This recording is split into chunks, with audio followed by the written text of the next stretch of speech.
Hey guys, welcome back to Let's Play Final Fantasy VII. And I have 266 battles fought now. And we got a bolt ring. Nice. I forgot to mention this last time. The reason I waited until 266 instead of, say, 260 or 262 is because even though the other ones are, even numbers, they need to be even, and they also need to be the same value. So anyway, I'm going to head in here, and I'll meet you on the other side. Okay, I'm back and on the other side, and I am going to go over a bit of my setup for this. Basically what I'm going to do is I'm going to fight that Midgar Zalem. It is possible, you can do this as soon as you get here the first time, but getting the enemy skill that I want from him kind of destroys any semblance of challenge this game has, so I decided not to do it. The other reason why I waited is because now we get the fire ring, which is very important for this. What I've done is I've put both enemy skills on Cloud here, and because we haven't learned this enemy skill that we're about to learn for either enemy skill materia, it will be learned for both at once, which is really cool. And I just flipped everything around to everyone else. The other two, not particularly important, and I did put everyone in the back row. Now, it's time to fight the Midgar Zalem. It is possible to run across, and I might... Oh my god, I did it. I did it on camera. Nice. It is possible to get by him. It is rare, and it is difficult, and it is a lot of luck, but you can do it. So, let's make sure I'm close to this side. Here we go, the Midgar Zalem.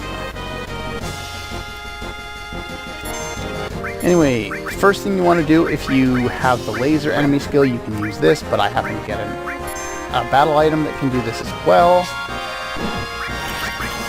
And then you want to throw up Big Guard. That was, that TS bomb does Demi 2, which cuts his HP, I think, in half. And the other thing we want to do is we want to make sure that Cloud has max HP for this fight. Let's show off the Ramu here. You could use laser again, but meh. Basically, Cloud's the one with the enemy skill, so we want to keep him alive. Everyone else is secondary. This guy has an ability to eject your characters from battle if they attack him directly, especially once he's risen up like he has after you deal, I think, about 1,000 damage. He normally does that. So do not use whoever is going to be learning the enemy skill to attack him afterward. And looks like he's just going to attack me. Let's use Ifrit on him. Okay, I could have used the limit break too. That would have worked. But basically, yeah, I don't want to kill him, but he won't use the enemy skill until he's on really low HP. I think about somewhere 700 or less HP, and I think he has 4,000. And I've done... Yeah, see, he's ejecting Yuffie from the battle there, and she won't gain experience or anything like that. And let's use... just do a normal attack. Let's see if we can get him to... Yes, he's using Beta. Okay, now what we want to do is we want to use, if you haven't learned Aqualong yet, like if you're trying to do this when you first get here, you can use Beta in the same battle that you've learned it here, and try and finish him off. I have enough HP to handle that. Aqualong should do more than enough damage to take this guy out. And I've learned Beta for both enemy skills. Yes! Kind of a decimated party, but oh well.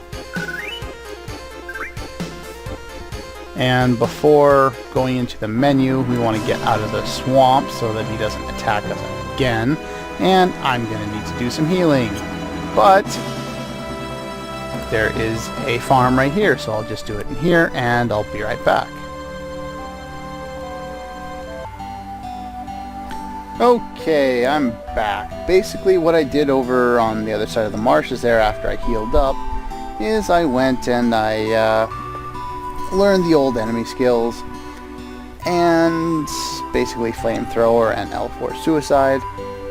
Got those set up, got myself a chocobo, crossed the marshes and came back.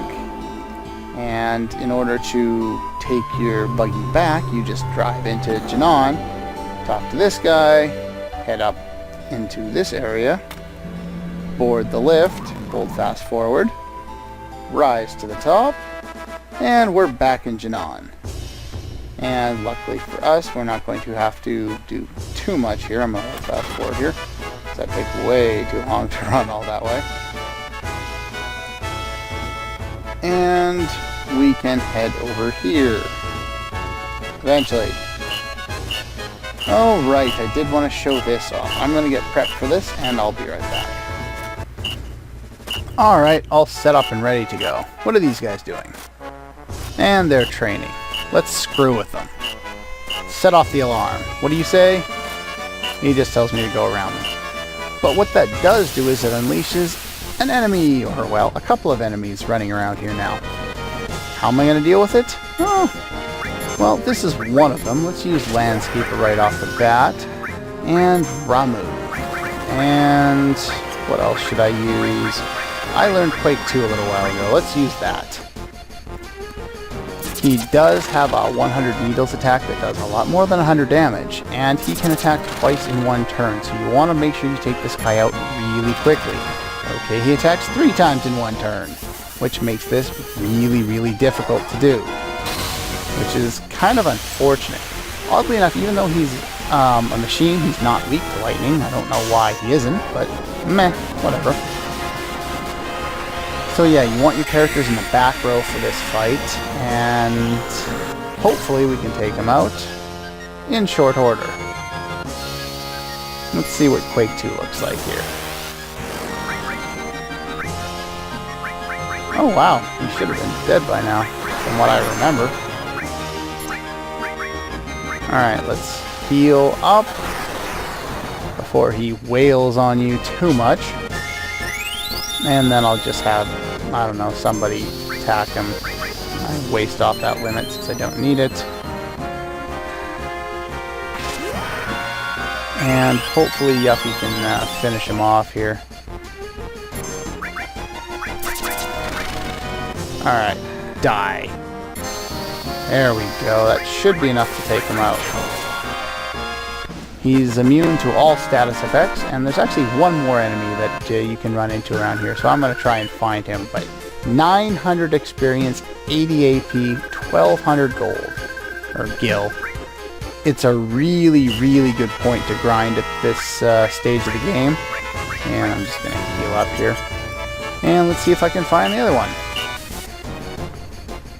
This is a great place to grind, actually, because you can run into up to 3 enemies. These ones are susceptible to paralysis or stop. I think it's paralysis. So you want to do that, and then you want to hit them with beta. So let's see if Chocobo can incapacitate these guys long enough for me to take them down. No, apparently not. Maybe it's stop that Chocobo deals, and that way it wouldn't work. Oh well. Let's use beta, and I guess we'll summon if they're still alive. I think they have about 1200 HP, so there we go. All gone.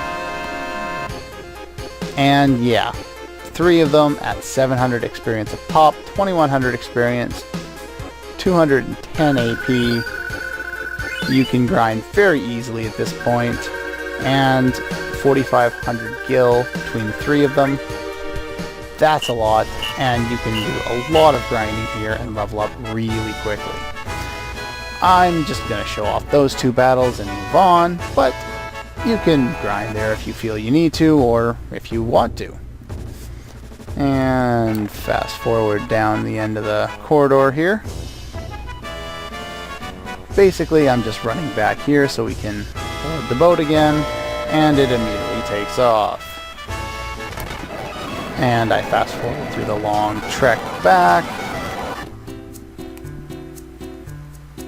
And we can head out, and I'll meet you over by the gold saucer there, where we left it, where we first got the buggy there.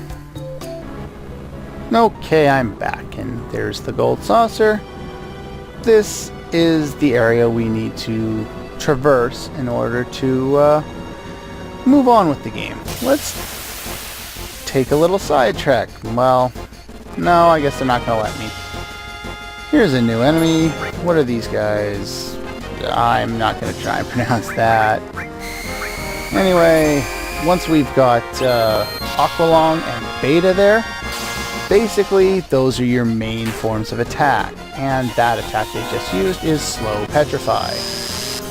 Like I said before, this is why Soft's not particularly important.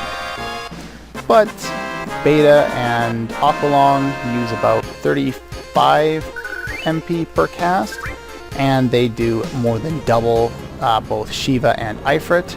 So I'm going to be using those two in place of Shiva and Ifrit, and I won't be using them throughout the rest of the game because there's no point. Anyway, here's a lone little house that we can't do anything at right now. But you will want to remember this location for later. And I'll show off why that's important at that point. Anyway, this burnt down little area over here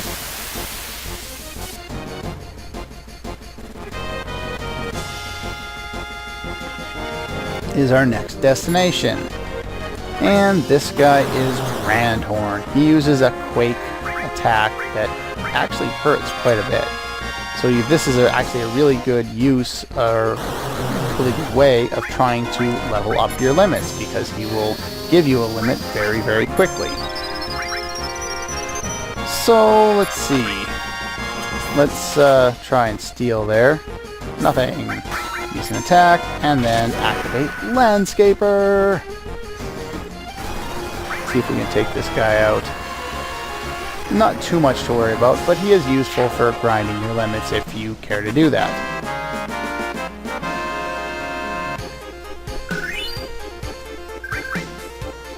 Other than that, not too useful. Alright, let's find one more battle before I move on, and it's in the forests. Let's try these ones over here.